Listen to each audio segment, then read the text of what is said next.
And तक? ठीक है, लिखो, हैंग डालो। Relation between phase difference and path difference.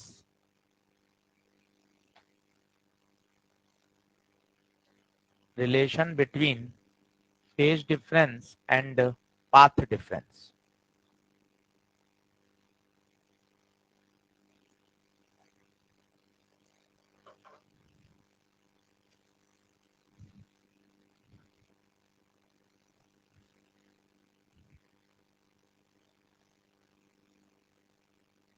करें शुरू? चलो, अब थोड़े से यहां आज बढ़िया शब्द आएंगे, उन शब्दों को पकड़िएगा। शब्द काम के हैं और जरूरी हैं। ये वेव जारी है सब। दो वेलोसिटी होती है, मैंने आपको कहा था, एक होती है वेव वेलोसिटी और एक होती है पार्टिकल वेलोसिटी। डिस्टरबेंस के चलने की स्पीड वो तो वेव वेलोसिटी होती है and it is a property of medium. बोले तो साउंड वेव, आप कितना भी तेज चिल्ला लो, कोई भी चिल्ला ले, पतली आवाज, मोटी आवाज, बड़ा स्पीकर, छोटा स्पीकर, कितना भी एम्पलीफाई कर लो, अगर वो साउंड एयर में आ गई तो 330 से ही चलेगी। It is a property of medium. This is called wave velocity. But frequency is a property of source. Frequency अलग अलग है ना। फीमेल वॉइस की फ्रीक्वेंसी कम है, मेरी फ्रीक्वेंसी ज्यादा है, स्पीकर से अलग फ्रीक्वेंसी आएगी। अगर ये नहीं समझ पा रहे हो तो रस्सी वाला केस समझो। ये मैं रस्सी में वेव पैदा कर रहा हूं, ये फ्रीक्वेंसी ऑफ ऑसिलेशन है। ये देखिए, ये वेव तेज हो गई, परंतु ये जब वेव रस्सी में जाएगी तो उसकी तो वेलोसिटी दोनों ही केस में क्या रहेगी? सेम रहेगी। वो डिपेंड करेगी मीडियम की प्रॉपर्टीज पर, उसकी इलास्टिसिटी पर, उसकी इनर्शियल प्रॉपर्टी पर। क्या ये बात ओके है? अब मैं क्या कहना चाहता हूं कि यार दो पॉइंट है, ये कोई पॉइंट 1 है और ये कोई पॉइंट नंबर 2 है। यार इनके बीच में मुझे फेज डिफरेंस बताना है। और क्या ये पूरी एक वेव हो गई क्या? तो लंबाई तो आपको पता ही है, इसकी लंबाई कितनी है? लैम्डा। अब ध्यान से देखें, मैंने आपको ऑप्टिक्स में ही सिखा रखा है, ऑप्टिक्स में ही सिखा रखा है कि फेज डिफरेंस और पाथ डिफरेंस में क्या रिलेशन होता है। डेल्टा फाई बराबर 2 pi by lambda into delta x. बोलिए, बिंदु 1 और बिंदु 2 के बीच में पाथ डिफरेंस, दोनों के बीच की दूरी लैम्डा। पाथ डिफरेंस आते ही एक एग्जाम्पल दिमाग में चमकना चाहिए। राम 10, श्याम 15, दोनों के बीच का पाथ डिफरेंस 5। तो बिंदु 1 और बिंदु 2 के बीच की दूरी लैम्डा। तो 2 pi by lambda into lambda कितना आ गया साहब? 2 पाई। पर मजे की बात है, ये फेज डिफरेंस आया है, पर मैं आपसे पूछूं 1 और 2 में लीड कौन कर रहा है? 1 और 2 में लीड कौन है और लैग कौन है? फेज डिफरेंस तो 2 पाई है, पर कौन आगे और कौन पीछे है? इसके लिए आपको पहला दिन याद आना चाहिए। क्या? मैंने गिनती चालू करी, 1 2 3 4, फिर ये गिनती मेरे पास वाला शुरू करेगा मेरी सुनकर। जब मैं 8 या 9 पे पहुंच जाऊंगा तब वो दूर वाला 1 से शुरू करेगा। मैं 30-40 पे पहुंच जाऊंगा, उसके आगे वाला फिर 1 से शुरू करेगा। मेरा फेज तो लगातार बढ़ता ही जा रहा है, पर आगे वाले का फेज मेरी तुलना में कम है। ये तो है गणित के नंबर से। अब मैं आपको फिजिक्स से समझाता हूं, आप सुनना। मैं लगातार एसएचएम कर रहा हूं, अब इसको फेजर में ले जाओ। ऊपर गया 90, फिर वापस नीचे आया 180, फिर वापस चक्कर लगाया 360, फिर ऊपर गया 360 और 90 750, फिर वापस नीचे आया। लगातार मेरा फेस तो क्या होता जा रहा है? बढ़ता जा रहा है, बढ़ता जा रहा है, बढ़ता जा रहा है। सोचो जो मैं यहाँ काम कर रहा हूं, आधे घंटे बाद ये वाला आदमी काम करेगा, तो इसका फेज तो अब शुरू होगा। और मैं तो भाई 3-4 चक्कर लगा चुका, 360 360 360, मेरा तो हो गया 1080, इसका तो अभी 0 ही है। इसका मतलब ये फेज में पीछे हुआ या आगे हुआ? पीछे हुआ। तो ये बात बहुत इंपॉर्टेंट है, वेव की दिशा में चलने पर फेज हमेशा कम होता है। आप जैसे चाहो वैसे समझ लो, पर इस बात को समझो, आपको मजा आएगा। वापस समझाता हूं मैं गिनती से, सुनना। 10 बच्चे लाइन से खड़े हैं, ठीक है, मैं यहाँ गिनती गा रहा हूँ 1 2 3 4, यही पास वाला वाइब्रेशन जा रहा है, यही पास वाला जा रहा है। तो जो मैं 15-18 तक पहुंच जाऊंगा, वो तो अभी 1 से शुरू करेगा। क्या मेरा फेज बढ़ता जा रहा है?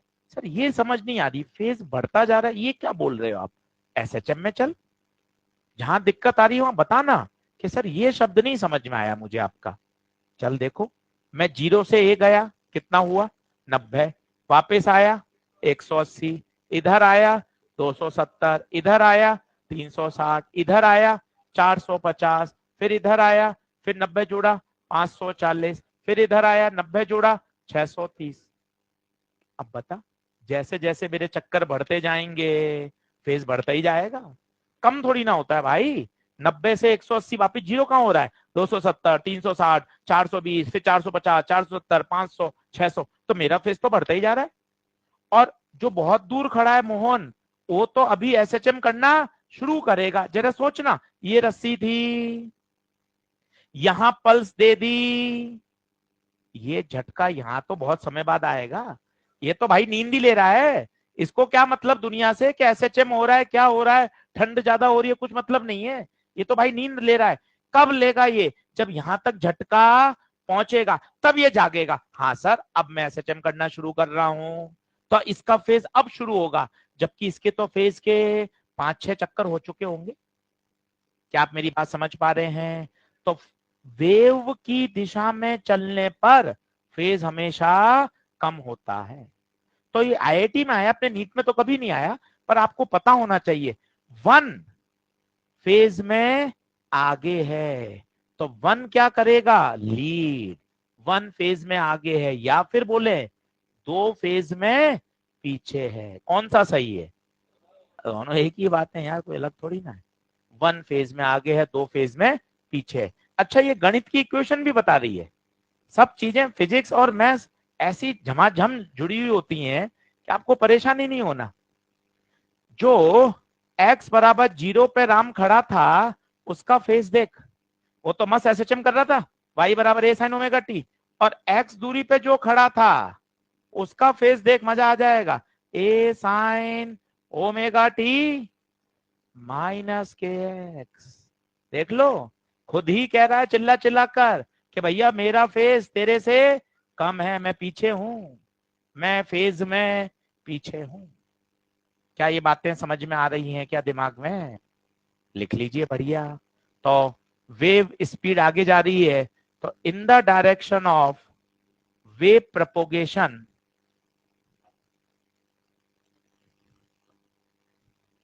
in the direction of wave propagation, phase always decreases।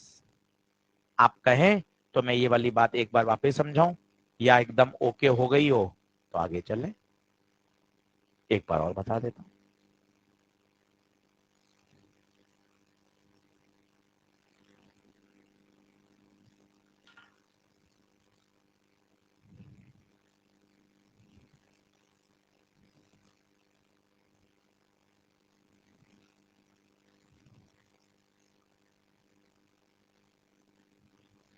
कल समय है तैयारी करने का, अधिकतम 12-13 घंटे का आउटपुट निकालिए।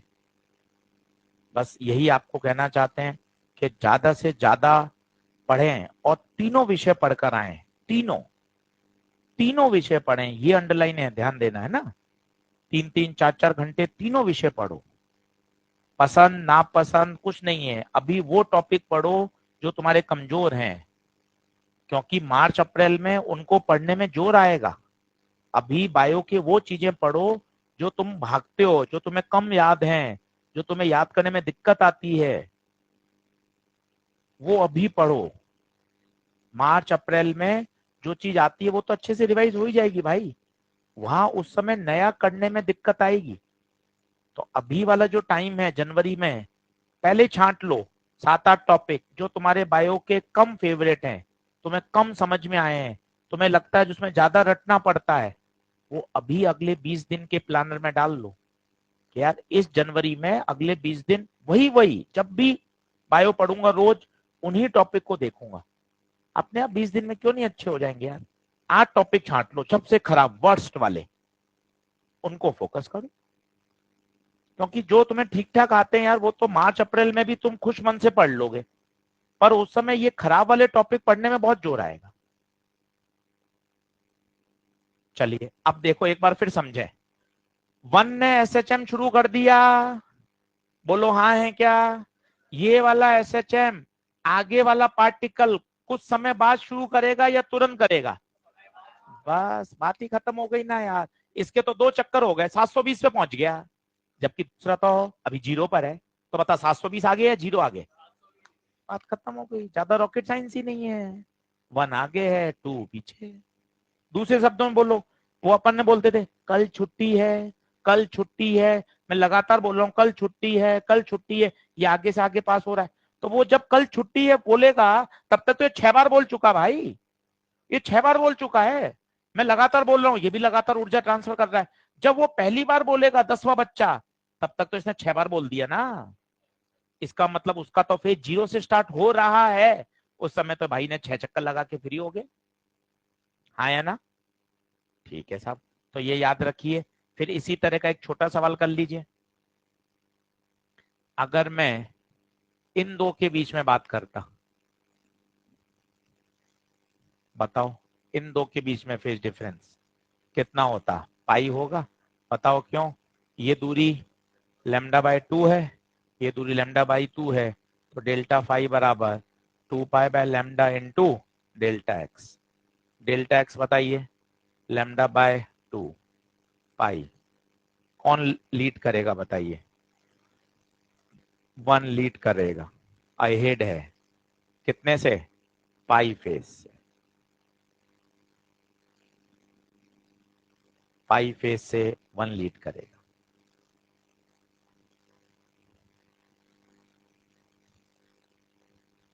और एक पूरा रिलेशन जो बहुत फेमस है, वेव ऑप्टिक्स में भी सिखाते थे, डेल्टा फाई अपॉन 2 पाई बराबर डेल्टा एक्स बाय लैम्डा बराबर delta T by T.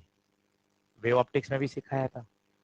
Path difference को फेज डिफरेंस से जोड़ सकते हैं, फेज डिफरेंस को टाइम डिफरेंस से जोड़ सकते हैं। सर टाइम डिफरेंस क्या होता है। टाइम डिफरेंस सीधी बात है, आप पहुंचे 10 बजे, दूसरी वेव आई 10:03 पर, टाइम डिफरेंस 3 मिनट। उस टाइम डिफरेंस के कॉरेस्पॉन्ड फेज डिफरेंस आ जाएगा, उसके कॉरेस्पॉन्ड पाथ डिफरेंस आ जाएगा। तो तीनों बातें इस तरह से जुड़ी हुई होती हैं। ये है फेज डिफरेंस, ये है पाथ डिफरेंस, ये है टाइम डिफरेंस।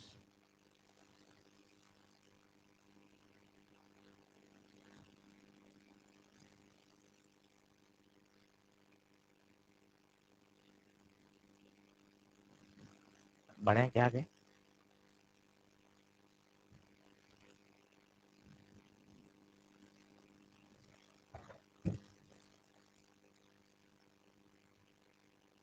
आज 25 सवाल होमवर्क में मिलेंगे भाइयों, है ना, करना है अच्छे से। कल छुट्टी भी है। वेव सिर्फ 6 दिन पढ़नी है, सोमवार से शुरू करके शनिवार तक। शनिवार तक तो ऐसी स्थिति में आ जाओगे सर ऑलमोस्ट अपना वेव तैयार हो गया, मैक्सिमम पोर्शन। इतना छोटा टॉपिक है, बस तरीके से इसको रिलेट करना आना चाहिए। इतना बढ़िया सीख लो, हमेशा तैयार हो, तब मजा है। क्या कभी भी सवाल पूछ लिया जाए तब अपन को फॉर्मूले याद है। ठीक है, सब पढ़ूं क्या आगे। ठीक है,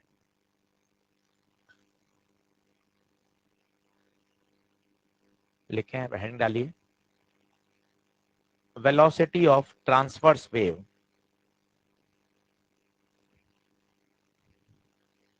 velocity of transverse wave in a string।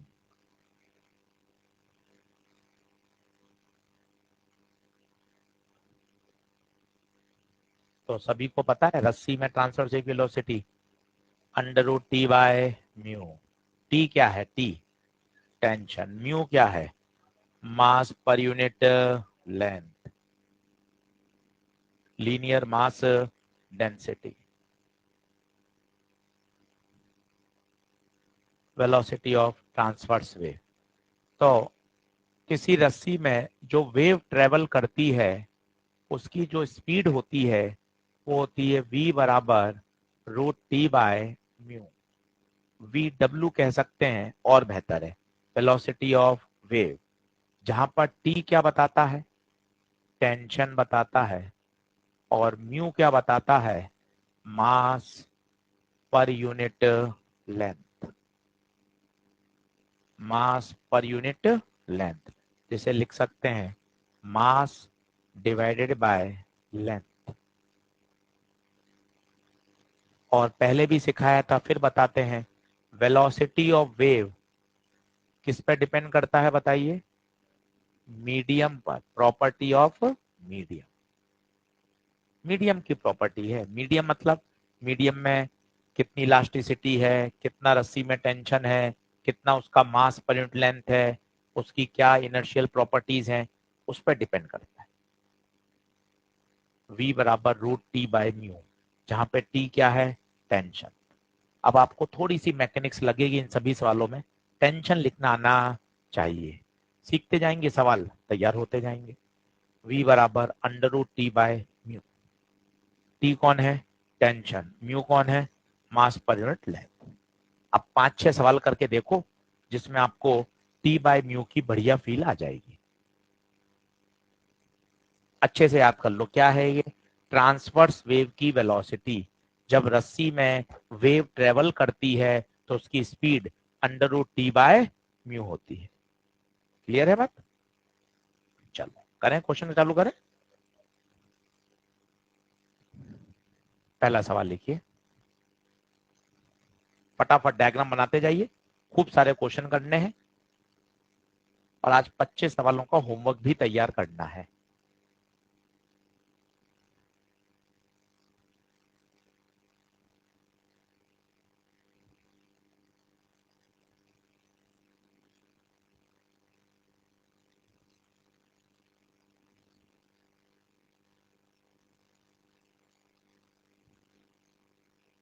अब छोटे छोटे पार्ट समझना, ये इतने बोनस प्रश्न है ना, कहीं दिक्कत ही नहीं आती, और इतने आसान प्रश्न है, कहीं फटाफट फटाफट सवाल सॉल्व होते हैं।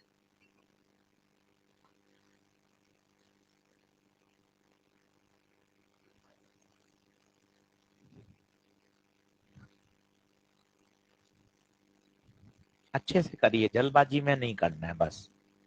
और ना प्रोसेस पे ध्यान दीजिए, मैं आपको फिर कह रहा हूँ, नंबर मैटर नहीं करते हैं, 400 450 500। प्रोसेस, प्रोसेस का मतलब होता है हर पेपर देने के बाद उसको एनालाइज करो, उसकी गलतियों को राइट डाउन करो, क्या सीखा है उनको समझो। अब देखो क्या हो रहा है, आप प्रश्न पढ़ते क्या क्लिक करना चाहिए? देखो, transverse pulse, transverse pulse. Sir ये पल्स और वेव में क्या अंतर है सर, ये भी समझा दो। पल्स क्या होता है? देखो, मैंने एक झटका दिया और छोड़ दिया, सो गया, वो झटका ही आगे जा रहा है। एक होती है वेव ट्रेन। वेव ट्रेन का मतलब है भाई साहब मैं लगातार एसएचएम करवा रहा हूं, तो लगातार वेव क्या हो रही है? ट्रांसमिट। तो पल्स और वेव ट्रेन में अंतर आना चाहिए। कोई निबंध नहीं पूछ रहा है, पर जो शब्द आते हैं वो अपन को पता चले ना। पल्स का मतलब क्या है? रस्सी थी, एक जोरदार झटका दिया, खत्म, अब ये झटका ही आगे जा रहा है, this is called pulse.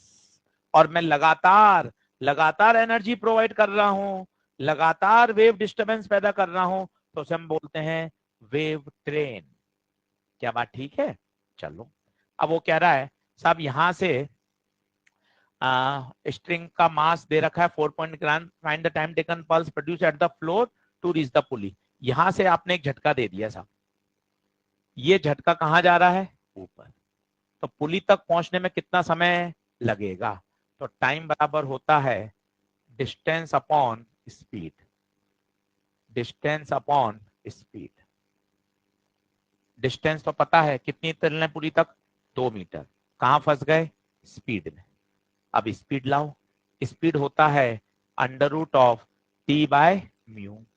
T तो साफ दिख रहा है साहब, यहाँ mg लगेगा, यहाँ t, तो t बराबर कितना हो गया 2g।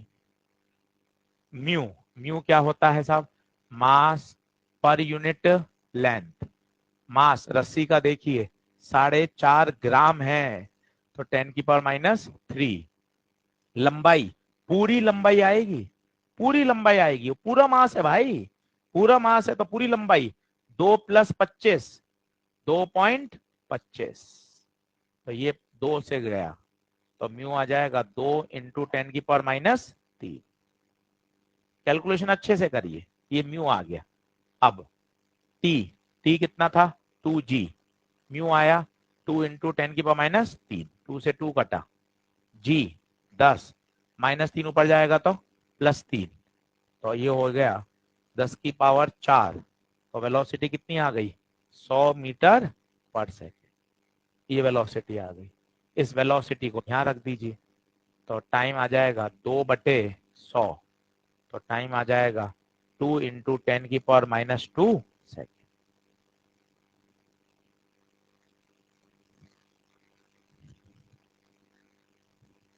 अब कई बच्चे सोचते हैं सर इसमें वेव जा रही है तो ग्रेविटी नहीं लगेगी क्या, वेव ऊपर जा रही है तो ग्रेविटी का तो कंसिडरेशन लो। तो भाई ग्रेविटी कहाँ गई, आप समझिए ना, भाई वेव जा रही है तो ग्रेविटी भी तो लगेगी, तो फिर ग्रेविटी लगाएंगे तो फिर तो S = UT + ½ AT इसको लगाना पड़ेगा, तो ये तो है ही नहीं। तो इसका क्या कारण है, इसका कारण है जो वेलोसिटी है ये विथ रेस्पेक्ट टू मीडियम होती है।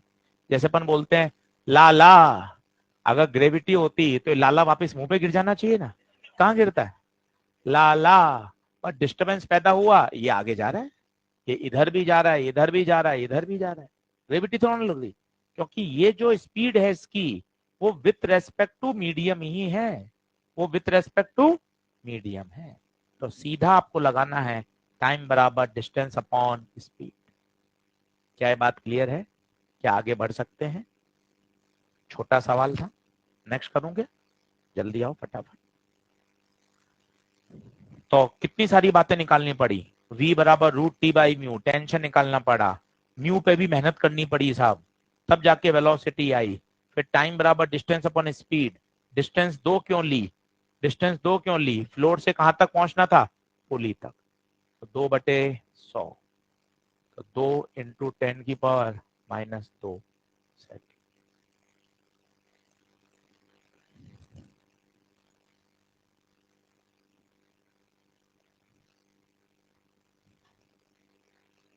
अ लिखा हुआ है, अ वेव, और यहाँ टेंशन।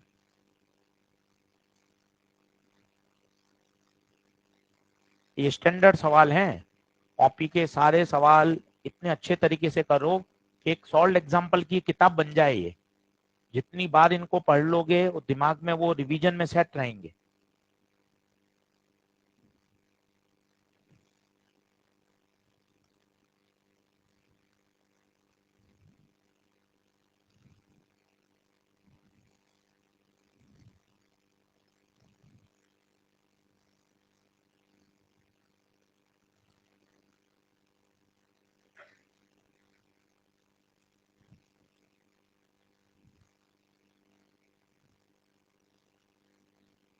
टू 2.25 क्यों लिया बेटा, वो टोटल रस्सी की लंबाई लेनी पड़ेगी ना, क्योंकि वो मास पूरी रस्सी का है आयुष, तो जब मास पूरी रस्सी का है तो लंबाई भी पूरी रस्सी की आएगी, तभी तो म्यू आएगा, मास पर यूनिट लेंथ, रस्सी का टोटल मास बटे रस्सी की टोटल लंबाई, सही है, इसलिए म्यू निकाला गया।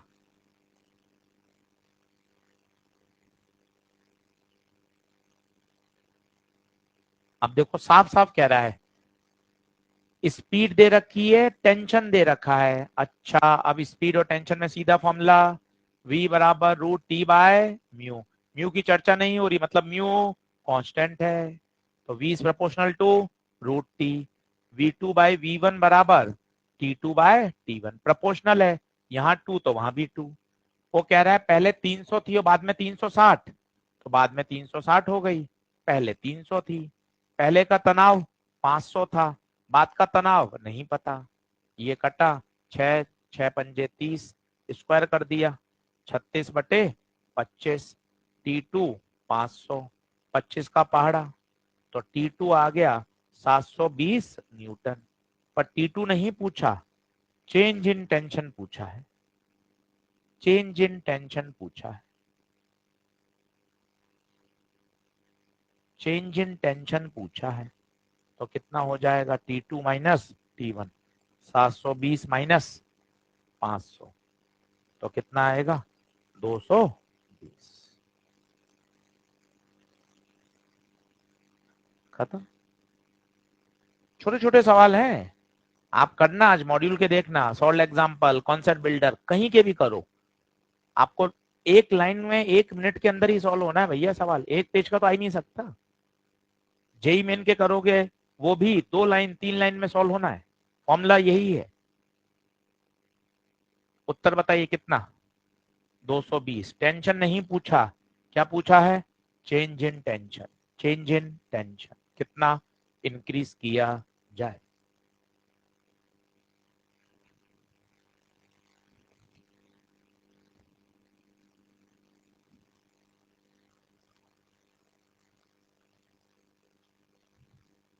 अब ये सवाल बढ़िया है, इक्वेशन का भी यूज आएगा और स्पीड का भी यूज आएगा, टेंशन पूछी है।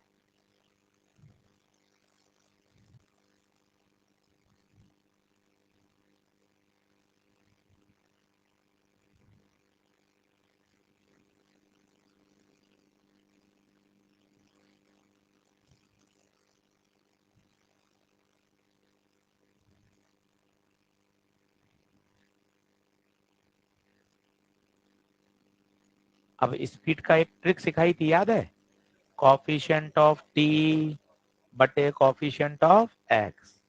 अच्छे से करना, टी का कॉफिशिएंट 0.04 नहीं होगा, 1/0.04 होगा, 1/। जेई मेन में आया हुआ सवाल है, थोड़ा ध्यान से अलर्ट होके करना। अप्रोच डेवलप करो, सॉल्यूशन मत छापो, कॉपी मत भरो, अप्रोच बोलो कि ये लगेगा, क्यों लगेगा, इसके कारण समझो।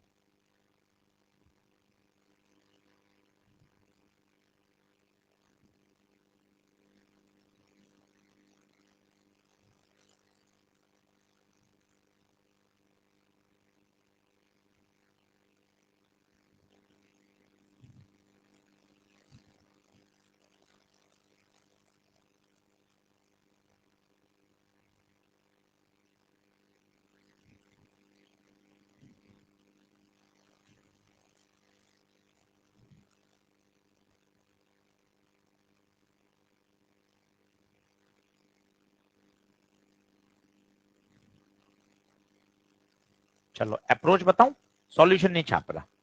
क्या चमक रहा है, वेव का प्रश्न है, लीनियर मास डेंसिटी, तनाव।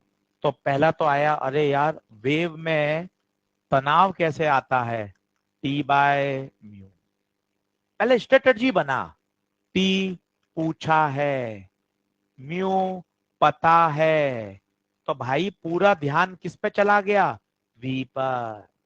अब ये कल का एक सवाल है कि इक्वेशन से वी निकालना आना चाहिए, तो V mod of coefficient of T बटे कोफिशिएंट ऑफ एक्स। ईमानदारी से बताना, टी का कोफिशिएंट 1/0.04 है भाइयों, ये है, और x का कोफिशिएंट 1/0.50 है। तो 0.50 बटे 0.04, ऊपर भी 100 नीचे भी 100 कट जाएगा, 50/4, 25/2। तो वेलोसिटी आ गई 25/2, तो वेलोसिटी 25/2 आ गई, तो ये वेलोसिटी 25/2। तनाव पूछा है म्यू 0.04, स्क्वायर कर दो, स्क्वायर कर दो, 25 25 2 बार लिख दो, 625 मत करो क्योंकि बाद में सॉल्व ही करना है। 2 इंटू 2 टी बटे 0.04, अच्छे से कैलकुलेशन करो, पॉइंट हटेगा तो ऊपर 100, 25 का पहाड़ा 4 बार, 4 से 4 तो 25 बटे 4, तो तनाव 6.25, तनाव 6.25। इससे ज्यादा नहीं करवाएगा वो, ये तो मैक्सिमम है कि आपसे 2 कॉन्सेप्ट लगवा लिए इक्वेशन से, तो क्या पूछ लिया v, ये अपने आप में एक न्यूमेरिकल है और ये वेलोसिटी का फॉर्मूला। सवाल करने के बाद 1 मिनट रुककर उस सवाल से बात करो कि मैंने इससे क्या सीखा, कि यार अब इक्वेशन दे रखी होगी तो मुझे स्पीड निकालना आना चाहिए। ट्रांसवर्स वेव में स्पीड का फॉर्मूला √T/μ।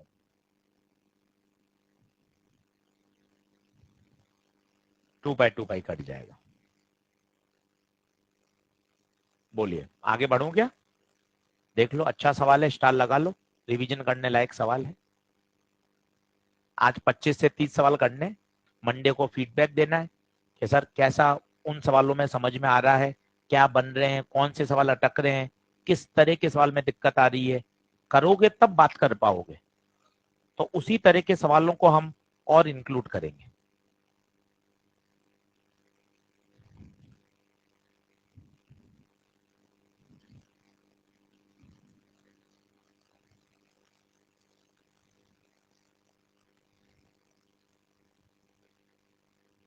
मॉड्यूल है किसी पास एसएचएम वेव का?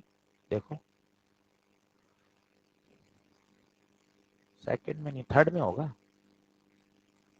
अच्छा, ऑप्शन सेकंड, ऑप्शन सेकंड ला। हाँ बेटा, बेटा बेटा लिखें।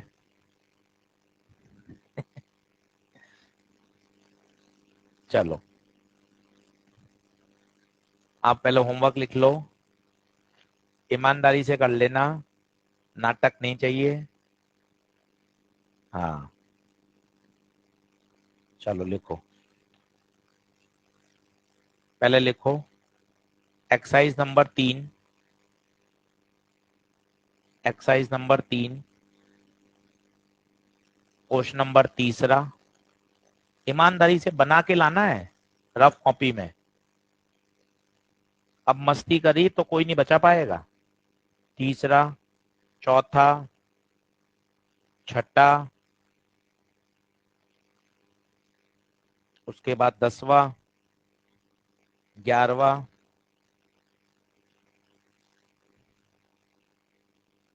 11वें के बाद 20 नंबर,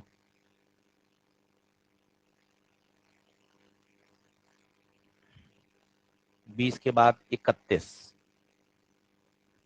गिनो, 7। एक्सरसाइज नंबर 2 में आओ, 2 में आओ, 2 में आओ, 2 में आओ। इसका लिखो सवाल नंबर 18वां, सवाल नंबर 16वां, सवाल नंबर 15वां, सवाल नंबर 23, सवाल नंबर 23, सवाल नंबर 29, सवाल नंबर 29। ठीक है, गिनो। 2 में कितने हो गए? 5। 1 में आओ, 1 में आओ, लिखो छठा, एक्सरसाइज 1 का छठा, 7वां, 8वां, 9वां, 10वां, 11वां, 12, 13, 14, 15, 16, 17, 18। पानी की सरफेस पे पता है क्या 2 तरह की वेव चलती हैं, बता दिया था। देखो लॉन्गिट्यूडनल तो कोई रोकता ही नहीं है, लॉन्गिट्यूडल तो सब जगह चलती है, सॉलिड लिक्विड गैस, ये तो बात तय है। ट्रांसवर्स सॉलिड और on the surface of water, क्योंकि on the surface of water surface tension होता है, क्योंकि एक शियरिंग स्ट्रेस झेलने की क्षमता होनी चाहिए। समझ गए? 18, 19, 19 के बाद सवाल नंबर 23, सवाल नंबर 23, 23 के बाद सवाल नंबर 29, सवाल नंबर 30, 31, 32, 33।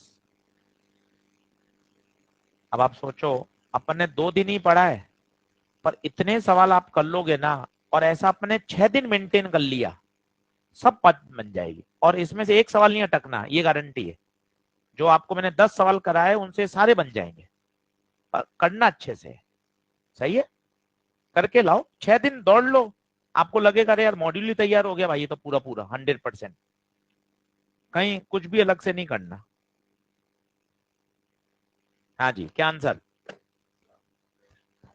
क्या आंसर? बिल्कुल ही फर्जी सवाल है। इनिशियल स्ट्रिंग, अब जो टेंशन है उसको क्या कर दिया? डबल कर दिया। तो वेलोसिटी का रेशियो पूछा है, तो वेलोसिटी होता है टी टी।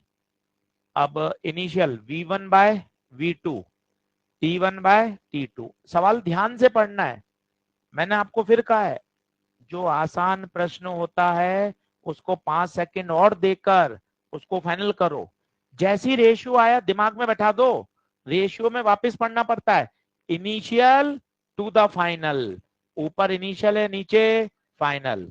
पहले तनाव टी है और बाद में तनाव को क्या कर दिया? Double, double 2t। तो आंसर क्या आ जाएगा? 1/√2। बोलिए, क्या बात सही है? बिल्कुल आसान सवाल, पर इनिशियल फाइनल का रेशियो अपन को समझ में आना चाहिए।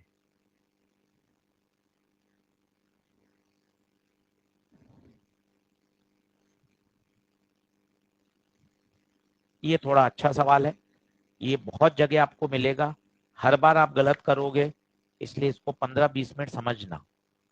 बहुत अच्छा सवाल है और पॉपुलर क्वेश्चन है। गलती होती है तो इस सवाल को 20 मिनट बहुत ध्यान से डेरिवेशन करके समझेंगे। इतना आसान नहीं है प्रश्न, तगड़ा क्वेश्चन है।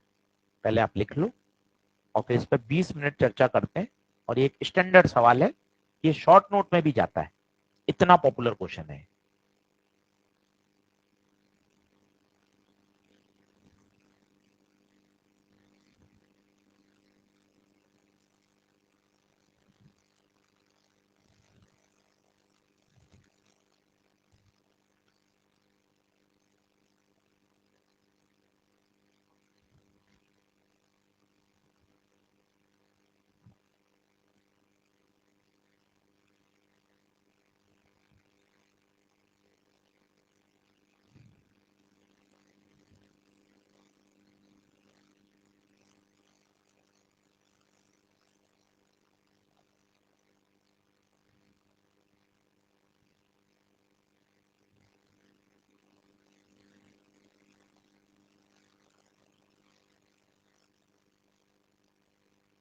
√2।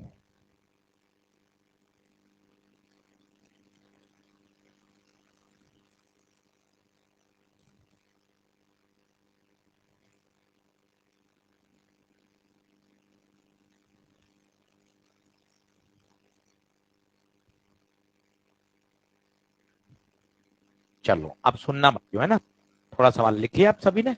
लिख लो जल्दी से।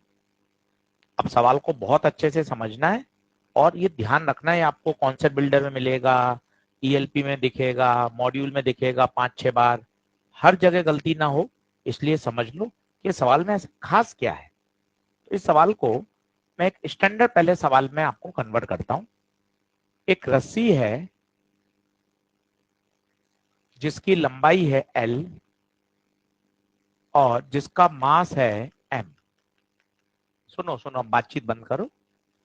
रस्सी है जिसकी लंबाई L है, ब्लॉक नहीं लटकाया है, पूरी रोप में ही मास है, पूरी रोप में मास है। मैंने आपसे पूछा, नया सवाल बना रहा हूं, x दूरी पर वेलोसिटी बताओ, यहां एक वेव का झटका दे दिया, x दूरी पर मुझे वेलोसिटी बतानी है। अब मैं सॉल्व नहीं कर रहा, पहले गप्पे मार रहे हैं कि यार वेलोसिटी कैसे चेंज होगी, क्या होता है, कॉन्सेप्ट पे बात करते हैं। आपके भी मन में जो बात आए वो आप मुझे पूछना। आशीष सर देखो रस्सी है, सही बात। सर रस्सी में ट्रांसवर्स वेव, सही बात। ट्रांसवर्स वेव की वेलोसिटी बोल, √T/μ। सर म्यू में तो कोई टेंशन ही नहीं है सर, कुल मास बटे कुल लंबाई। म्यू तो tata bye bye see you लाला, म्यू में दिक्कत नहीं। तनाव समझ, एनएलएम घुस रहा है। तनाव, तनाव हर बिंदु पर बदलता जा रहा है। कैसे? अगर यहां सोचोगे ना तो इसके नीचे कोई रस्सी नहीं है, इसको सस्पेंड होने के लिए कोई तनाव महसूस नहीं हो रहा है, समझो। जबकि यहां आते आते इस बिंदु को पूरी रस्सी को संभाल के रखना है, यहां तनाव mg है। पहले इस बात को समझो, तनाव हर बिंदु पर बदलता जा रहा है, इसलिए प्रश्न सीधा हल नहीं होगा, तनाव कांस्टेंट नहीं है। क्या ये बात क्लियर है? अगर मैं ऐसा बोलता एक रस्सी और नीचे एक 10 किलो का ब्लॉक लटका दिया तो फिर तनाव सीधा लिख देते हैं T बराबर 10G, क्योंकि रस्सी का मास इस 10 किलो की तुलना में नेग्लिजिबल है। तो थ्रू आउट तनाव को हम 10G मान के प्रश्न हल कर लेते हैं, पर यहां ऐसा नहीं है। क्या आप मेरी बात समझ पा रहे हैं? तो यहां वेलोसिटी सोचो, जब तनाव 0 है तो यहां वेलोसिटी 0 और यहां velocity √T/μ T mg mu m/l, तो वेलोसिटी √gl। वेलोसिटी भी हर बिंदु पे अलग, तनाव भी हर बिंदु पे अलग। मुझे प्रश्न हल नहीं करना, मुझे अप्रोच डेवलप करनी है कि इस प्रश्न में नया क्या है। अब मुझे चाहिए साहब x दूरी पर वेलोसिटी, तो सर x दूरी पर तनाव निकाल लो। जब आपको यहां वेलोसिटी चाहिए थी आपने तनाव सोचा, वहां वेलोसिटी चाहिए थी आपने तनाव सोचा, तो x दूरी पर भी क्या चाहिए? तनाव। x दूरी पर चाहिए, एनएलएम के खूब सवाल करते थे, रस्से को काट दो, ये काट दिया, ये x दूरी का टुकड़ा बना दिया, बता नीचे नीचे यूनिटरी मेथड, L लेंथ में आने वाला मास m। अब इतनी बार कर लिया, उम्र हो गई तुम्हारी। यूनिट लेंथ में m/l, x लेंथ का m/l इंटू x, तो इस टुकड़े का मास हो गया m/l इंटू x, तो mg, तो m/l x इंटू g, और t कहां? ऊपर, तो इस टुकड़े में तनाव की वैल्यू आ गई m/l into x into g। क्या आप मेरी बात समझ पा रहे हैं क्या? अब तनाव आ गया तो वेलोसिटी आ जाएगी √T/μ, तनाव आया m/l into x into G, mu है m/l, velocity comes out to be √gx, √gx। और चेक कर लो, जब यहां रखोगे तो x 0 है, x 0 रखते ही वेलोसिटी 0, इस किनारे पे पहुंचोगे x हो गया l, वेलोसिटी √gl। सारी बातें मैच हो रही हैं।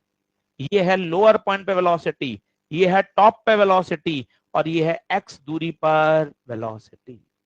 पहले इस बात को लिखो, इसको समझो, 2 बार और सुनो, दिमाग में इसको बैठाओ। ये एक बढ़िया सवाल है, ये एक स्टैंडर्ड प्रश्न है जो शॉर्ट नोट में भी जाएगा और हमेशा एक रिजल्ट की तरह काम आएगा। जैसे आइसोथर्मल की स्लोप -p/v, एडियाबैटिक -γ/p/v, सीधे याद है। आइसोथर्मल का work done 2.303 nRT log v2/v1। सूत्र सही याद होगा तब काम होगा।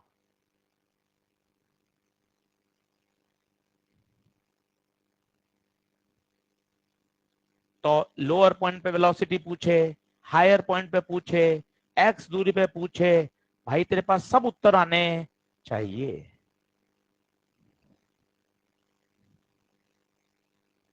आशीष सर पिछले सवालों में फिर नहीं था क्या? था वहां भी तनाव वेरिएबल, पर वहां सोचो जो ब्लॉक का मास है वो बहुत ज्यादा है और रस्सी का मास बहुत कम है। देख लो आप, वहां 4.5 ग्राम की रस्सी थी पिछले से पहला सवाल जो था, और ब्लॉक कितने का था पहले सवाल में, पहले में 2 kg का, तो 20 न्यूटन, और वो बहुत कम था 4.5 ग्राम।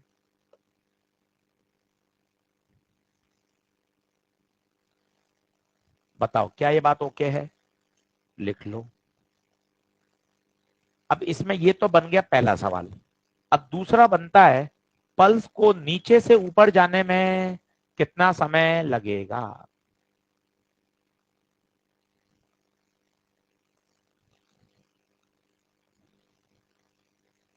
ये 5-6 बार दिखेगा सवाल, इसलिए दिमाग में इसको एकदम बढ़िया सेट कर लेना है। रोप में मास दिखते ही एक्स दूरी पर वेलोसिटी पता होनी चाहिए। इसका ग्राफ पूछ लेता है, अभी ग्राफ भी बना दूंगा v और h के साथ, x के साथ, कि वेलोसिटी बढ़ती हुई कैसी बनेगी।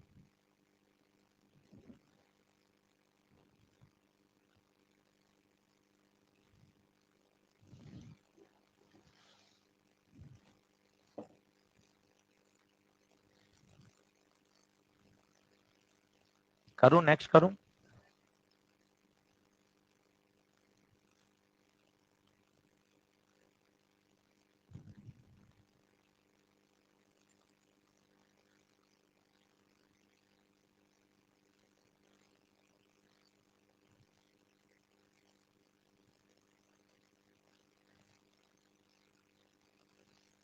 चलो देखो, अब मुझे पूछा है साहब वेव को ऊपर पहुंचने में कितना समय लगेगा, लंबाई है l, तो v बराबर आया कितना, √gx। टाइम चाहिए, v की जगह लगा दिया dx/dt।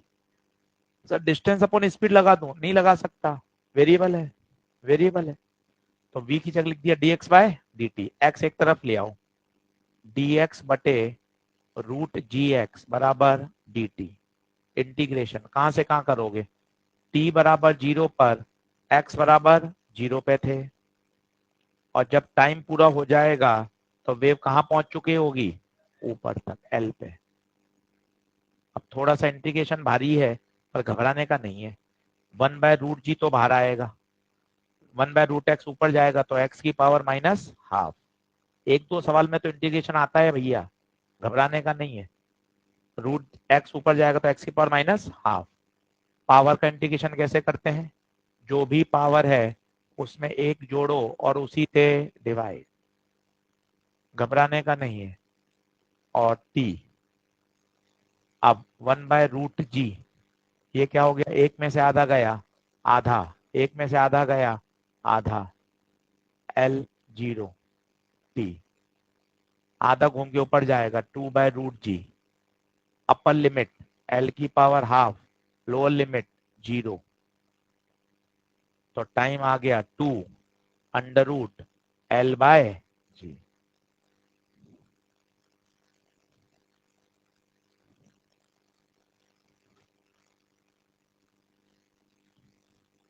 ये टाइम है, मैथ्स है, घबराना नहीं है। इंटीग्रेशन 2-3 प्रश्न में तो लग ही जाता है पूरे 50 में से।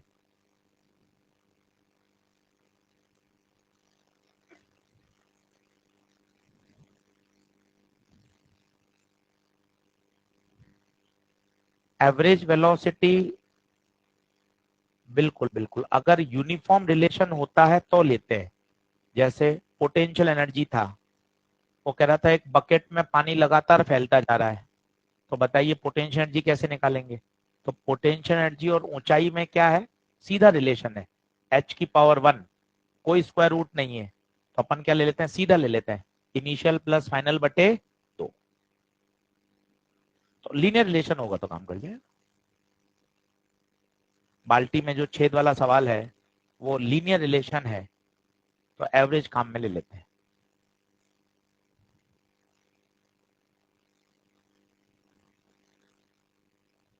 बढ़े क्या आगे? ये तो है इसकी अप्रोच नंबर 1 किताबी। अब एक अप्रोच आपको और सिखाता हूं कि अपन इसको और कैसे बढ़िया सोच सकते हैं फिजिक्स से। ये तो एक किताबी अप्रोच है, वेलोसिटी आ गई, इंटीग्रेशन कर लिया, टाइम आ गया।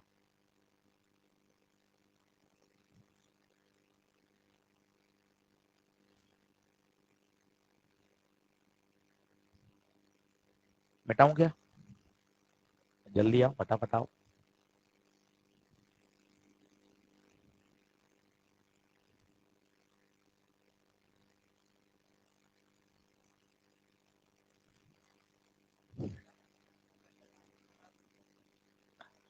हाँ तेरा नंबर लग जाएगा, ध्यान रखना। हाँ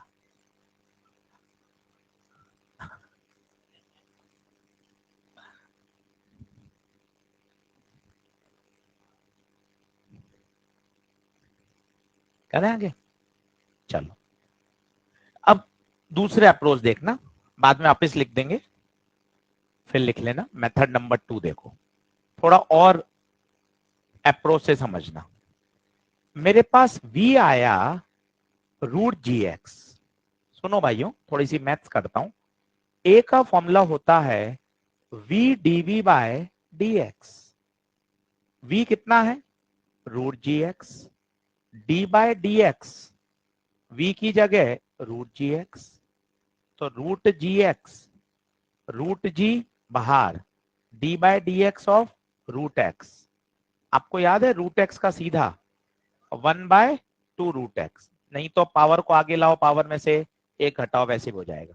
√x से √x, √g बटे 2, g/2। मतलब उस वेव पल्स का एक्सिलरेशन कितना है? g/2। कितना है? g/2। क्या ये कांस्टेंट है? s बराबर ut plus half at square, constant acceleration. s कितनी दूरी चलनी है? l, half acceleration g/2। तो बताइए ये कितना हो गया? 4। 4l बराबर gt स्क्वायर t √4l/g, 2 बाहर ले लीजिए, l/g। तो ये वाला सवाल कभी आया नहीं है, ये पूछा जा सकता है। उस वेव पल्स का एक्सीलरेशन बताओ, एक्सीलरेशन g/, और अगर एक्सीलरेशन याद है तो देखो आप टाइम और जल्दी आ गया, सीधा आप लगा सकते हैं s बराबर ut plus half at square, क्योंकि जो उसका एक्सीलरेशन है वो कैसा आया? कांस्टेंट। दूसरे तरीके से और बताता हूं कि कैसे एक्सीलरेशन g/2 है। थोड़ा ऊपर से जाएगा और परेशान मत होना। v बराबर √gx, ये आया था आंसर। अब देखना, 2 से गुणा किया और 2 से भाग दिया, बोलो सही है? 2 से गुणा किया और 2 से भाग दिया। एक आपको याद है v स्क्वायर बराबर होता है u square plus 2as, u 0 है तो इसको कंपेयर करें v बराबर √2as से, कंपेयर कर लीजिए। देखो आप 2 से 2 कंपेयर हो रहा है, s से s कंपेयर हो रहा है, a की जगह कितना आ गया? g/2। आप जितने तरीके से करेंगे सबसे संभव है, पर लॉजिक क्या है कि मुझे पता चले वेलोसिटी वेरिएबल है। अब रिजल्ट लिखाता हूं क्या क्या मुझे काम के याद होने चाहिए। वेलोसिटी याद करिए, x दूरी पर √gx, एक्सीलरेशन वेव ट्रेन का g/2, और टाइम याद है तो ठीक है, नहीं तो परीक्षा में निकाल लोगे, s बराबर ut plus half at square. √gx कोई नहीं बदल सकता, किसी के हाथ में नहीं है √gx बदलना, ये स्टैंडर्ड है। क्या बदलेगा भाई? मास एम ही रहेगा, लंबाई एल ही रहेगी। 10 किलो कर दोगे, 5 मीटर कर दोगे, ना 10 किलो आ रहा है ना 5 मीटर आ रहा है, √gx है। x दूरी पर वेलोसिटी स्टैंडर्ड है, √gx। वेव ट्रेन का एक्सीलरेशन फिक्स है, कितना? g/2। टाइम निकाल लोगे, s बराबर ut plus half at square. अब बताइए कौन सी स्लाइड पर हो, क्या ये ओके है पूरी? नेक्स्ट करूं? इसमें से कुछ लिखना है क्या? देख लो, देख लो फटाफट। ये स्टार लगा के रखो। ये एम्स में, ऑल इंडिया लेवल पर, जेई मेन में, सब जगह रिपीटेड सवाल है और ये शॉर्ट नोट में भी जाएगा। सीधे रिजल्ट भी याद किए जा सकते हैं। मैंने आपको 3 तरीके से समझा दिया, जो आपको बढ़िया लगे, और फाइनल कॉल अपन को याद होनी चाहिए, वो काम की बात है।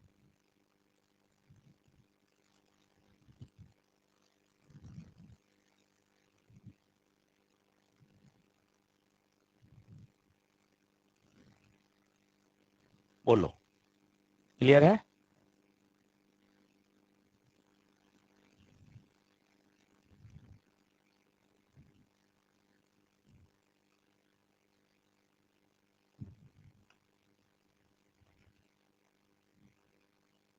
आज वो इतने प्रश्न दिए हैं, कॉपी पढ़कर प्रश्न बनाना। अटकेंगे जो प्रश्न, उसको एक दिन बाद वापस करना है। सेकंड फिल्टर, फर्स्ट फिल्टर में जो हो जाए अच्छी बात है, जो अटके उनको 24 घंटे के बाद फिर से रीअटेम्प्ट करिए। आपकी खुद की फाइट ही सवाल करवाएगी, इसलिए खुश होके पढ़ना है। ओवर थिंकिंग नहीं करनी है। दिमाग खाली रखोगे तो ओवर थिंकिंग करेगा। दिन भर सेट करो मामला, क्या भैया सारे सब्जेक्ट पढ़ने हैं, ये होमवर्क करना है।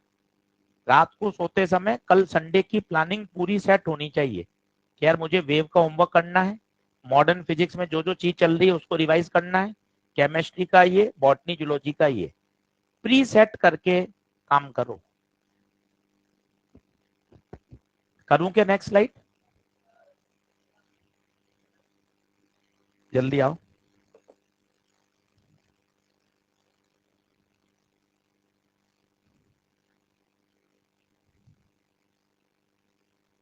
हाँ, ईएलपी, हाँ वो भी होमवर्क वाला आज वाला ही नहीं हुआ, पहले वो करना है, वही पेंडिंग है।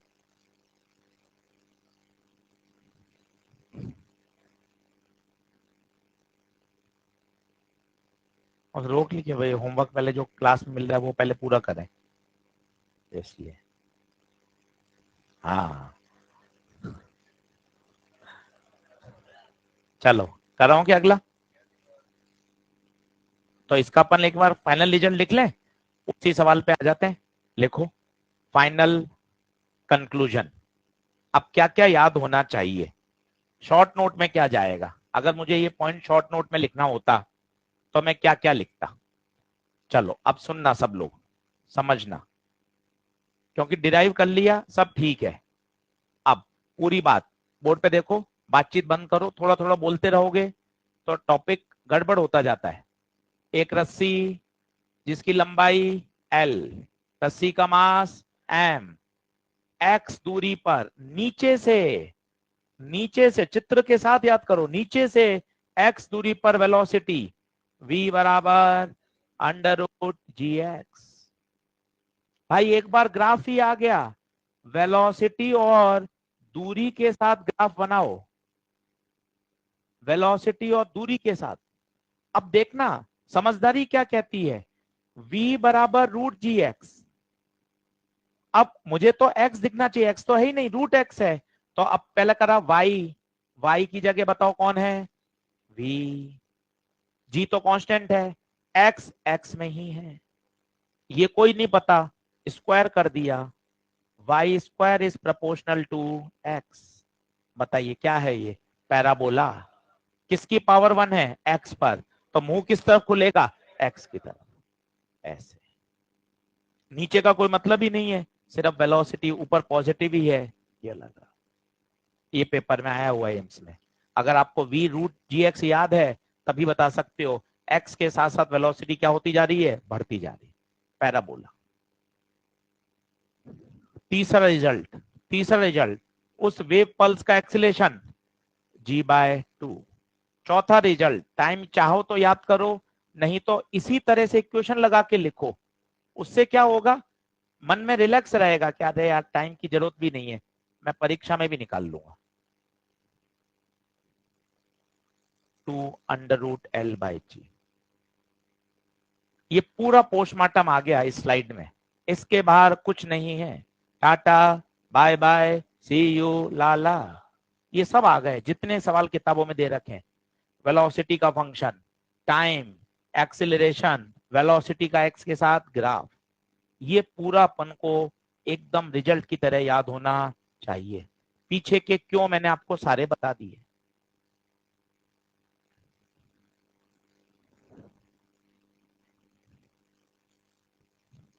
अब आओ उस वाले सवाल पे, जेई मेन के, अब आएगा आंसर।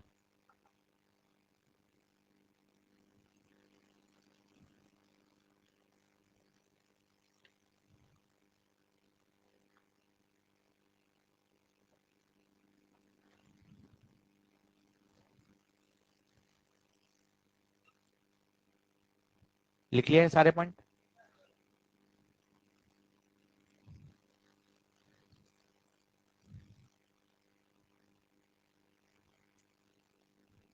चारों पॉइंट याद कर लो, वेलोसिटी, टाइम, एक्सीलरेशन, ग्राफ, सारी जानकारी। और इसको बॉक्स में डाल दो पूरा पूरा, इसको एक रिजल्ट की तरह बॉक्स में डाल दो। शॉर्ट नोट में ये सारी बातें जाएंगी। मंडे एसएचएम के सारे फॉर्मूले 2 पेज पे चाहिए, एक एक बात लिखी हुई। कॉपी में जो जो काम की बातें हैं वो सब चाहिए।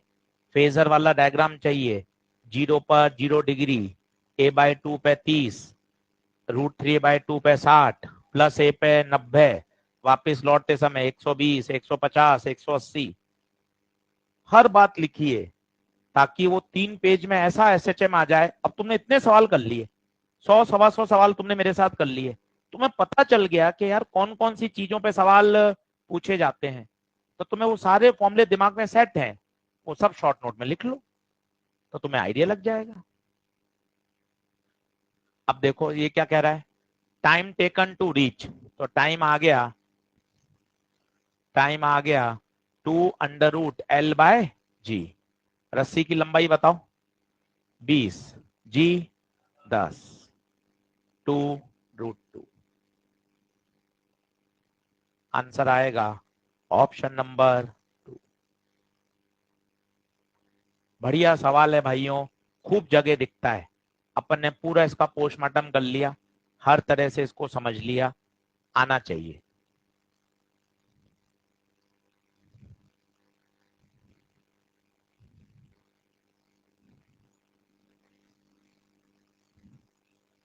बढ़े आगे,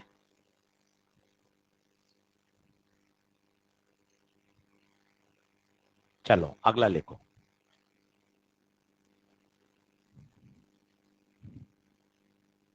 ये भी इस सवाल में थोड़ा सा खास बात है, वो काम की है, वो लिखें फटाफट, फिर मैं लॉन्गिट्यूडनल वेव्स पढ़ाता हूं आपको। ये तो सब कैसे चल रही थी, ट्रांसवर्स वेव में वेलोसिटी, फिर आएगा लॉन्गिट्यूडनल जिसमें आता है न्यूटन फॉर्मूला, लाप्लास करेक्शन, वो सीखते हैं आज।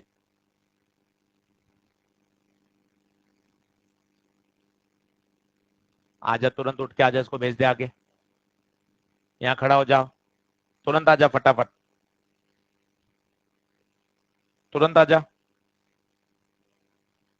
तो कहा ना, देख बदतमीजी नहीं चाहिए, सबको निकाल दूंगा पीछे, ध्यान रखना, तुरंत आजा आगे। किसने कमेंट किया है फालतू?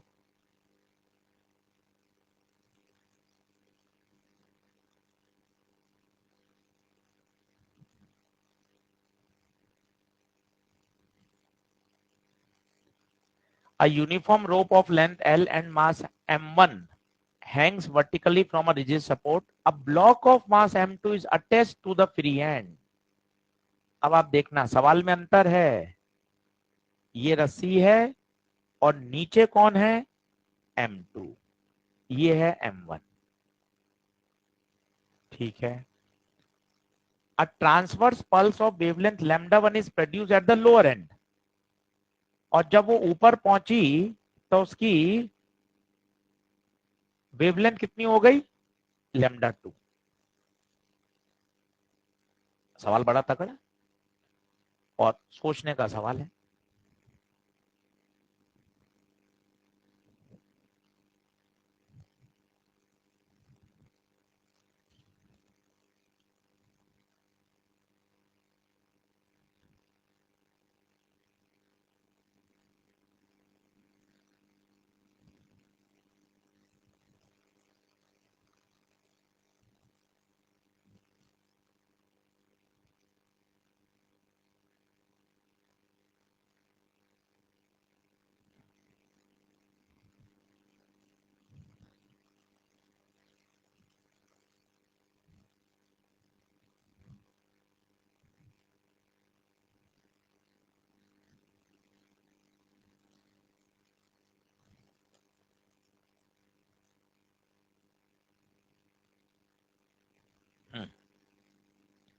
पहले प्रश्न की भाषा समझो यार, वेवलेंथ कैसे बदल गई यार? हुआ क्या सवाल में कि नीचे लैम्डा वन ऊपर लैम्डा टू कुछ भी चल रहा है, भाग क्यों रहे हो? पहले प्रश्न की बातें समझो। एक ही सवाल कर लो, मत पढ़ो आगे, इसको समझो तो सही, हुआ क्या? नीचे लैम्डा वन था, ऊपर जाने पर लैम्डा टू कैसे हो गया भाई? आओ बातें करते हैं। यहां जब आपने पल्स फेंकी तो इसकी वेवलेंथ थी साहब लैम्डा वन। यहां कह रहा है जब वो पहुंची तो हो गई लैम्डा टू। अब मन में आ रहा है यार ये कैसे हो गई यार, लैम्डा कैसे बदल गया? आओ पीछे की गणित सुनो और बताओ। v बराबर होता है एफ लैम्डा, ठीक है साहब। फ्रीक्वेंसी तो कभी नहीं बदलती, frequency is a property of source. यहां से जो मैंने पल्स पैदा कर दी, ये पल्स कहीं भी ले जाओ इसकी एफ एफ रहेगा। तो भाई लैम्डा बदल रहा है, इसका मतलब वेलोसिटी बदल रही है। हाँ गुप्ता जी, वेलोसिटी तो बदलेगी। क्यों? जब इस बिंदु पर होगे तो तनाव होगा m2g, और जब इस बिंदु पे पहुंचोगे तो m1 प्लस m2g, तनाव बदल गया। बीच में हर पॉइंट पे तनाव बदलता जा रहा है। मुझे मतलब नहीं है, मुझे तो इनिशियल और फाइनल से मतलब है। पहले कहानी तो पकड़ में लाओ कि यार लैम्डा बदल गया। लैम्डा कैसे बदल गया यार? v बराबर होता है एफ लैम्डा, एफ तो वही रहेगा, लैम्डा बदला मतलब v बदला। यार v क्यों बदल गया होगा? जब इस बिंदु पर वेव पैदा हुई होगी तो इस बिंदु को संभलने के लिए कितना तनाव चाहिए? m2g। जबकि इस बिंदु पे तनाव पूरा इसका भार प्लस इसका भार m1g प्लस m2g। हो गया सवाल खत्म। इतनी बात समझ में आनी चाहिए। सॉल्यूशन तो यार किताब में है भाई, तेरे इतनी बात बोलने आ जाए तब मजा है कि सर मैं इतनी बात बोल पा रहा हूं कि वास्तव में सवाल में हो क्या रहा है। क्या बात क्लियर है क्या? अब बताइए क्या पूछा है। तो मैं लिख देता हूं v बराबर एफ लेमडा, तो v1/v2 बराबर lambda one by lambda two. v1/v2 बराबर lambda one by lambda two. v क्या होता है? रूट T1/म्यू, T2/म्यू, म्यू तो वही रहेगा। तो ये हो गया T1/T2 बराबर lambda one by lambda two. नीचे टेंशन, नीचे टेंशन m2g, और ऊपर पहुंचकर m1 प्लस m2g। बढ़िया सवाल। तो बताइए क्या पूछा है इसने? उल्टा करना है, उल्टा लेमडा टू बाय लेमडा। सारे ही सवाल आप देखो, 6 के 6 सवाल यूनिक सवाल हैं। आपने 6 कर लिए, इससे आप सारे वेलोसिटी के सवाल हिट कर लोगे। इतनी बात अपने समझ में आनी चाहिए कि तनाव में वेरिएशन आया, तनाव में वेरिएशन की वजह से वेलोसिटी में वेरिएशन आया, वेलोसिटी में वेरिएशन की वजह से उसका लैम्डा बदल गया। ये वाला चित्र समझो और इस बोलो, ये लिखो चित्र में, यहां लैम्डा वन, यहां तनाव m2g, यहां तनाव m1g प्लस m2g, तनाव बदल गया, वेलोसिटी बदल जाएगी। इस चित्र को अच्छे से बनाओ, ये चित्र काम का है।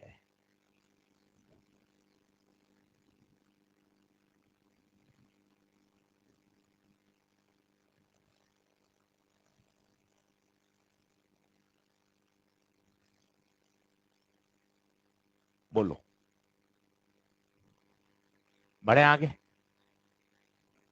1 मिनट का रेस्ट कर लो, फिर अपन चलते हैं। देख लो कौन सा ऑप्शन आ रहा है, सेकंड। 6 सवाल देख लो, एक ही फॉर्मूला लगाया 6 सवाल में, v बराबर √t/μ, 6 बार लगा लिया। अब घर जाके आप 10-12 बार और लगाओगे, तब जाके ये फाइनल पक्का होगा। √t/μ, √t/μ। तनाव समझ में आ गया, नीचे तनाव अलग है, ऊपर तनाव अलग है। सर तनाव इसमें भी वेरिएबल है क्या? बिल्कुल वेरिएबल है, पर मुझे मतलब ही नहीं था बीच का, मुझे तो इनिशियल और फाइनल। अगर वो x दूरी पे पूछता तो फिर मुझे x दूरी पे भी तनाव निकालना पड़ता, उसने पूछा ही नहीं। लिखें, velocity of longitudinal wave, velocity of longitudinal wave. चलो अब सुनना भाइयों, अच्छे से समझना है ना। अभी तक क्या पढ़ा था, ट्रांसवर्स वेव, तो यहां कोने में लिख दो, ट्रांसवर्स वेव में पढ़ लिया। ट्रांसवर्स वेव, रस्सी में उत्पन्न होने वाली तरंगें ट्रांसवर्स वेव है। वेव ऑन अ स्ट्रिंग किसका उदाहरण है, ट्रांसवर्स। हर बात लिख लो, कोई शर्म नहीं है। वेव्स ऑन अ स्ट्रिंग, तो जब जब रस्सी की बात होती है, ट्रांसवर्स वेव की बात करते हैं, t/μ, ये पढ़ चुके। डिफरेंस तो पता चले, आगे से आगे अभी 50 पेज और बढ़ जाएंगे, फिर पता ही नहीं है यार, सब ऐसे ही चल रहा है टेढ़ा मेढ़ा। पढ़ लिया हो, एकदम डिस्टिंग्विश होना चाहिए। रस्सी में पैदा होने वाली तरंगें ट्रांसवर्स वेव कहलाती हैं। ट्रांसवर्स वेव का मतलब होता है इसमें वाइब्रेशंस डायरेक्शन ऑफ प्रोपोगेशन के परपेंडिकुलर होता है। इतना क्लियरिटी पता होनी चाहिए। अब हम पढ़ रहे हैं साहब लॉन्गिट्यूडिनल, लॉन्गिट्यूडिनल, और इस लॉन्गिट्यूडिनल वेव का फॉर्मूला होता है √E/ρ, जहां पर E क्या बताता है, इलास्टिसिटी ऑफ द मीडियम, और रो क्या बताता है, डेंसिटी। रो क्या बताता है, डेंसिटी। लॉन्गिट्यूडिनल कहां कहां जा सकते हैं, सॉलिड में, लिक्विड में, गैस में। अगर सोचिए सॉलिड में जाते हैं, तो आपको पता है सॉलिड में हम यंग मॉडुलस डिफाइन करते हैं, तो यहां क्या आ जाता है, y। सॉलिड में क्या डिफाइंड होता है, Young's modulus of elasticity, Young's modulus of elasticity. जब हम सॉलिड में बात करेंगे, वो मैंने आपको बताया था, रॉड में हथौड़ा मारा आपने, इस तरह से हथौड़ा मारा कि उसके वाइब्रेशन अलोंग हो रहे हैं, तो सॉलिड में वेलोसिटी, मैंने आपको एक दिन एग्जांपल भी दिया था, हवा में मैं 330 से जा रहा हूं, पानी में 1400 से 1500 हो जाऊंगा, लोहे में जाने पर 5000 से 6000 हो जाएगी भाई। साउंड वेव सब में जा सकती है, सॉलिड में भी, लिक्विड में भी, गैस में भी। जबकि अगर मैं लिक्विड में जाऊंगा, तो लिक्विड में बताइए यंग मॉडुलस डिफाइंड नहीं होता, बल्क मॉडुलस डिफाइंड होता है, B/ρ। लिक्विड और गैस दोनों में ही बल्क मॉडुलस को डिफाइन किया जा सकता है। बैग नीचे रख, कॉपी को सामने रख, बैग को तो मेन जगह, हाँ बैग नीचे रख ले, बस अब कॉपी रख सामने, बस अब लिखा आराम से, ठीक है। बी कौन है, B bulk modulus of elasticity, bulk modulus of elasticity. अब सबसे पहले आए भैया न्यूटन। न्यूटन ने कहा कि साउंड वेव का प्रोपोगेशन एक आइसोथर्मल प्रोसेस है। तो आइसोथर्मल प्रोसेस उन्होंने मान के जब आंसर निकाला तो उत्तर आया 230, 280, जबकि सही आंसर क्या था 330। तो न्यूटन फेल हो गए भाई। तो उन्होंने कहा था साउंड का जो प्रोपोगेशन है वो आइसोथर्मल है, जबकि वो सही नहीं था। किसने बताया फिर? लाप्लास ने। लाप्लास ने कहा भैया आइसोथर्मल नहीं है, क्या है? एडियाबैटिक है, पूरे मीडियम के दौरान कोई हीट का एक्सचेंज नहीं होता। तो फिर आए, सबसे पहले लिखो न्यूटन्स फॉर्मूला। न्यूटन ने कहा साउंड का जो प्रोपोगेशन है, साउंड का प्रोपोगेशन किसका एग्जाम्पल है? आइसोथर्मल का। आइसोथर्मल का किसी को याद है? मैंने थर्मो में बल्क मॉडुलस निकलवाए थे क्या? किसी को आइसोथर्मल का बल्क मॉडुलस याद है क्या?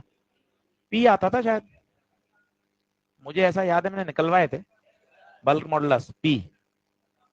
तो वेलोसिटी आ गया बल्क मॉडुलस बाय रो, तो पी बाय रो, जो कि एक्सपेरिमेंटल वैल्यू से मैच नहीं कर रहा था, एक्सपेरिमेंटल वैल्यू से मैच नहीं कर रहा था। तो ये हो गया साहब गलत, ये हो गया गलत। फिर आए साहब लाप्लास, उन्होंने लाप्लास करेक्शन दिया और कहा कि साउंड वेव का प्रोपोगेशन किसी मीडियम में एक एडियाबैटिक प्रोसेस है। और याद करिए एडियाबैटिक प्रोसेस में जो बल्क मॉडुलस होता है वो गामा पी होता है। सारी बातें लिख लीजिए।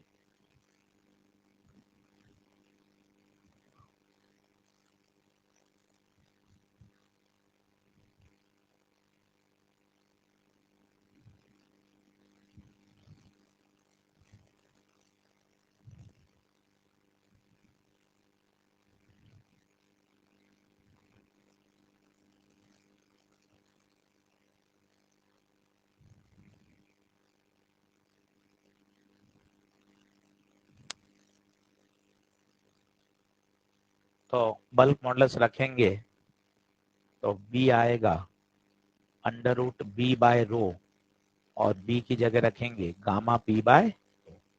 अब ये फाइनल फॉर्मूला सही है, साउंड वेव की वेलोसिटी गामा पी बाय रो।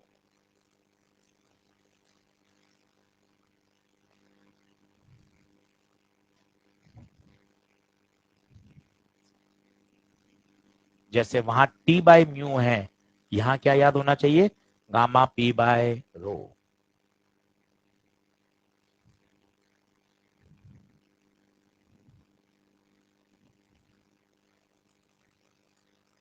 कुछ लिखना है, मॉड्यूल देना, पास। चलें क्या आगे? अब इसके दो तीन फॉर्मेट देख लो। प्रेशर बढ़ाने पर क्या होता है, तापमान बढ़ाने पर क्या होता है, डेंसिटी चेंज कर दें तो क्या होता है, ह्यूमिड एयर में क्या होगा। ह्यूमिड एयर का मतलब समझते हैं? वाटर वेपर जब आ जाएगी तो क्या हो जाएगा। इस तरह की बातें कर लेते हैं तो अपना ये टॉपिक पूरा हो जाएगा। जल्दी आ जाओ, आसान है अब हिस्सा, अब ज्यादा दिक्कत नहीं है। एक स्टेशनरी वेव जब समझाएंगे वहां आपको 30-40 मिनट समझना है, फिर स्टेशनरी वेव समझ में आते ही 2-2.5 लेक्चर बहुत बढ़िया निकलेंगे, और वहां से सवाल आना ही है। Organ pipe, close organ pipe, fundamental, overtone, harmonic, रस्सी, सोनोमीटर, वहीं से सब बनता है। और वो इतना आसान है, एक बार आपके समझ में आ गया ना, आप परीक्षा में ऑन द स्पॉट डिराइव करके निकाल सकते हो, फॉर्मूले भी रटने की जरूरत नहीं है। वहां फोकस कर लीजिए, वही सबसे मेजर बचा है अब। उसके बाद है छोटा सा बीट्स, बीट्स और स्टेशनरी वेव, दो ही टॉपिक हैं, डॉपलर तो हट ही गया है। चलिए अब समझते हैं इसके अलग अलग वेरिएशन। देखिए अगर आपको याद हो तो हमने केटीजी में एक आइडियल गैस इक्वेशन का एक और पढ़ा था, P बराबर rho R T by M molar mass, याद करिए। तो P by rho, P by rho की जगह हम लिख सकते हैं R T by M. T by rho की जगह क्या लिख सकते हैं, आर टी बाई एम।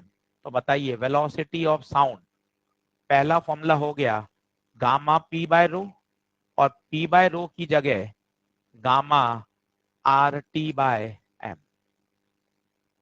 ये दोनों आपको याद होने चाहिए। टी तापमान है, हमेशा केल्विन में ही रखा जाएगा।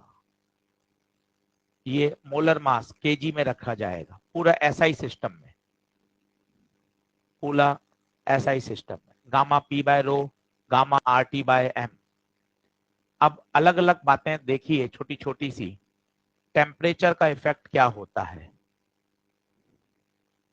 आप खुद देख सकते हैं। साउंड वेव रूट टेम्परेचर के क्या है, डायरेक्टली प्रोपोर्शनल, डायरेक्टली प्रोपोर्शनल। ये टाइम नहीं है, ध्यान दीजिएगा, टेम्परेचर है, टेंशन भी नहीं है, इसलिए बार बार 8-10 जगह टेम्परेचर लिखते जाइए तो आपको सेट होगा। Gamma R T by M में टी टेम्परेचर है, देखो मैं हर जगह लिखूंगा, 5-6 बार लिखोगे क्योंकि अभी वो जो टी पढ़ के आए वो टेंशन था, है ना। 8-10 बार लिखोगे तब वो सेट होगा।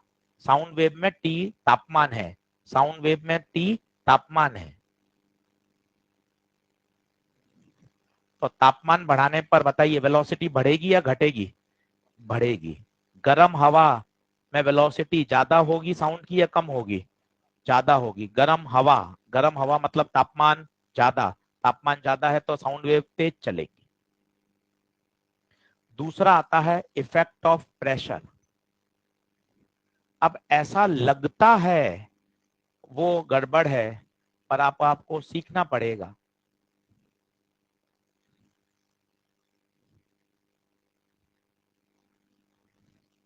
अब ऐसा लगता है, अगर इस फॉर्मूले को देखें, अगर इस फॉर्मूले को ही देखते रहें 10 मिनट तो ऐसा लगेगा कि वेलोसिटी तो प्रेशर पे क्या कर रही है, डिपेंड कर रही है। पर ऐसा नहीं होता, क्योंकि एट अ गिवन टेम्परेचर अगर आप प्रेशर बढ़ाओगे तो डेंसिटी भी तो बढ़ेगी। कैसे बढ़ेगी, ये रही इक्वेशन, केटीजी जिंदाबाद, P बराबर rho R T by M. अगर तू P बढ़ाएगा तो डेंसिटी तो बोनस है, फ्री में बढ़ेगी, फ्री में।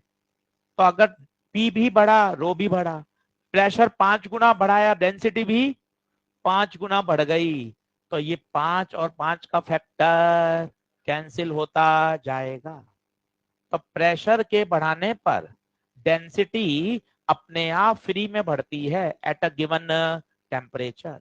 तो आपको लिखना चाहिए at a given temperature velocity of sound wave is independent of pressure, independent of pressure. दिए गए तापमान पर वेलोसिटी कभी भी प्रेशर पर डिपेंड नहीं करती। आप प्रेशर को 4 गुना करो, डेंसिटी भी 4 गुना होगी, बट वेलोसिटी सेम रहेगी। प्रेशर 4 गुना इंप्लाइज डेंसिटी भी 4 गुना, इंप्लाइज वेलोसिटी नो चेंज, क्योंकि P बाय का रेशियो क्या रहेगा, कांस्टेंट। पर मजे की बात है उल्टा सच नहीं है, प्रेशर को बढ़ाने पर डेंसिटी भी बढ़ती है, पर उल्टा सच नहीं है। मतलब डेंसिटी को बदलने पर प्रेशर भी बदले, ऐसा कोई जरूरी नहीं है। उस पर चर्चा कर लेते हैं तो बात पूरी हो जाएगी। वापस सुनना मैं क्या शब्द बोल रहा हूं, प्रेशर बढ़ाने पर डेंसिटी बढ़ती है at a given temperature, bonus है। पर उल्टा ट्रू, आप डेंसिटी को अलग तरीके से भी वेरी कर सकते हो विदाउट अफेक्टिंग द प्रेशर। वो सोचते हैं कैसे। बात होती है ड्राई एयर और ह्यूमिड एयर की। ह्यूमिड एयर में क्या होता है बच्चों, वाटर वेपर के पार्टिकल्स होते हैं। तो एक ड्राई एयर है और एक ह्यूमिड एयर है। ह्यूमिड एयर की जो डेंसिटी होती है वो ड्राई एयर की तुलना में सोचो कम होगी या ज्यादा।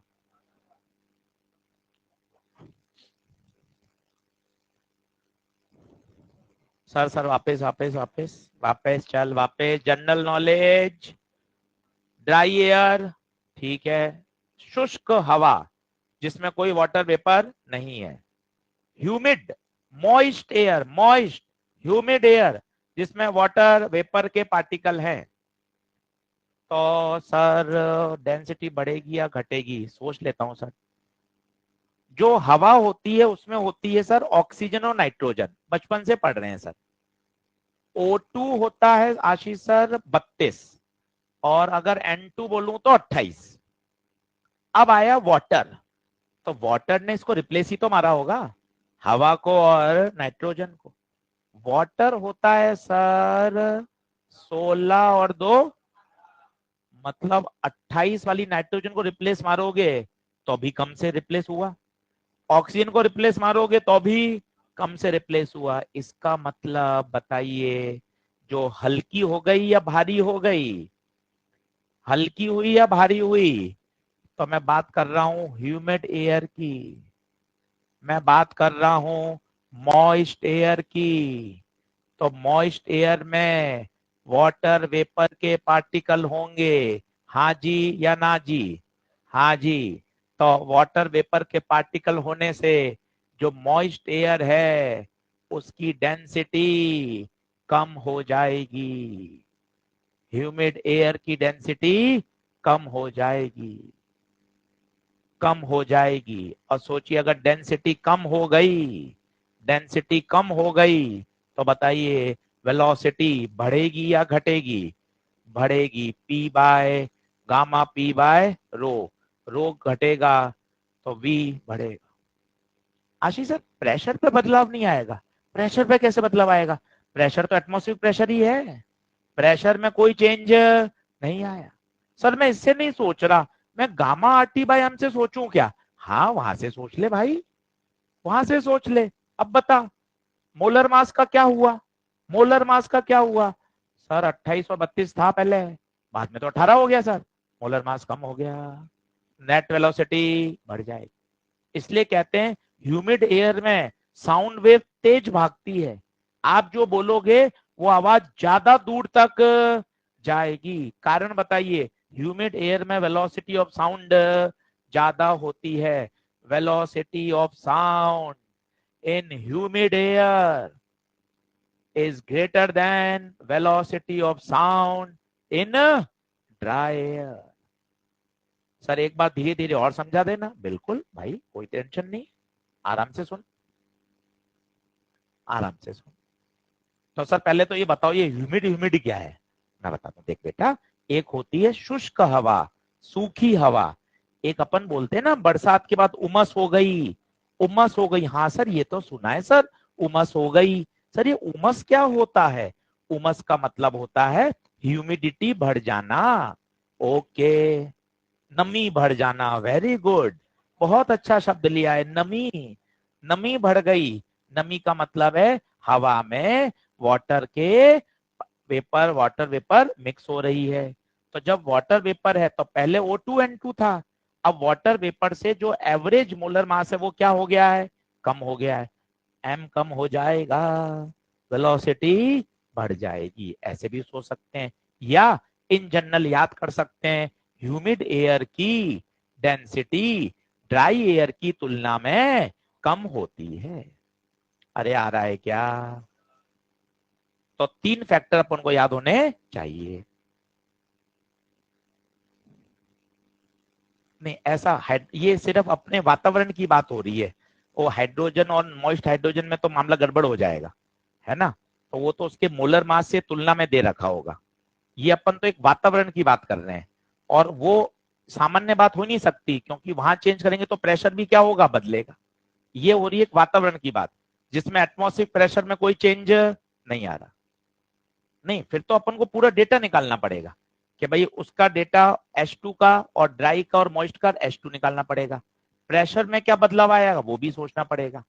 इस वाले में प्रेशर में कोई बदलाव नहीं आता, क्योंकि एटमॉस्फेरिक प्रेशर ही रहता है कितना? 180, इसलिए। सही है क्या? मुझे नहीं पता, फालतू हाइड्रोजन बॉन्डिंग होती है उसमें, मुझे क्या पता। चलो आगे लिखें, टाइम हो गया क्या? अच्छा चलो ठीक है, कल आगे बढ़ेंगे, ठीक है। तो कल ये वाले ग्राफ प्लॉट करेंगे, टेम्परेचर के साथ, प्रेशर के साथ, रूट टेम्परेचर के साथ। दो छोटे सवाल हैं, सोचते हुए जाइएगा क्लास में, दो प्रश्न का उत्तर सोचते हुए जाएं।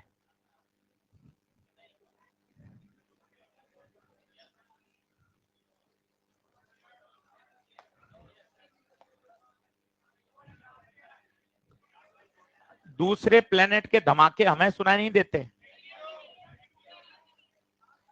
हमें हमारे धमाकों से ही आराम नहीं है, दूसरे के सुन के क्या करेंगे। उत्तर है दूसरे प्लेनेट और अपने प्लेनेट के बीच में जो वैक्यूम है वहां साउंड वेव ट्रेवल नहीं कर सकती। साउंड वेव को ट्रेवल करने के लिए मीडियम की आवश्यकता होती है। Why sound wave travel faster in warm air than cold air? Warm air का तापमान ज्यादा होता है, और अगर तापमान ज्यादा होगा तो अभी हम पढ़कर आए थे, velocity velocity is proportional to root temperature.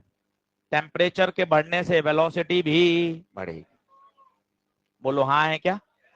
तो दो छोटे सवाल हैं, कल करेंगे। कल करें, ये वाला आ गया मिक्सर वाला, सही है, कल करेंगे। चलो, आज छोटी थी क्या क्लास? पूरी थी क्या? अच्छा, चलो तो आगे बैठा ना कल से, वहां लड़कियों को उधर बैठाऊंगा, हाँ हाँ बीच में, ध्यान रख लेना। हाँ हाँ, दोनों कल आगे बैठना, ध्यान रखना। हाँ